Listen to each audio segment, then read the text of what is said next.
Γεια σας κύριε Ρούντι. Γεια σας. Θα θέλαμε να σας πάρω μια συνέντευξη για την ταινία «Οι Τρεις Ήρωες».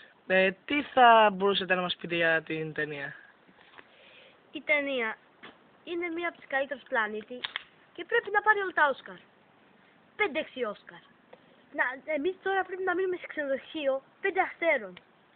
Πρέπει να μας δώσουν όσα Όσκαρ υπάρχουν σε όλο το πλανήτη. Να μας φτιάξουν το γιγαντέ Όσκαρ. Με χρυσάφι, ατόφιο χρυσάφι. Αυτό έχω να πω για την ταινία. Μήπως θα μπορούσατε να μας πείτε τις εντυπώσεις των συγγενών σας?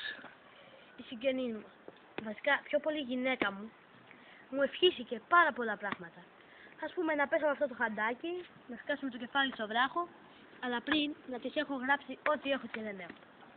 Το παιδί μου είπε να πάρω και τη μαμά, να πρωταγωνιστήσει μαζί μου στο ρόλο και να της μπλόξω. Οι συγγενείς μου οι άλλοι έχουν φύγει από αυτή τη ζωή μάταια. Είστε ευχαριστημένος με το ρόλο σας? Εγώ είμαι για πολύ υψηλούς ρόλους.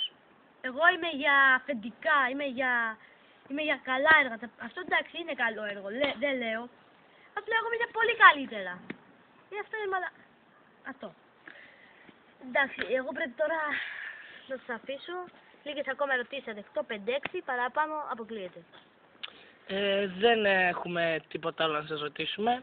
Αυτά θέλω να μάθουμε. Εντάξει, Αυτή ήταν η συνέντευξη του κύριου Ρούντι Ρουντού. Θα τα ξαναπούμε στην επόμενη συνέντευξη.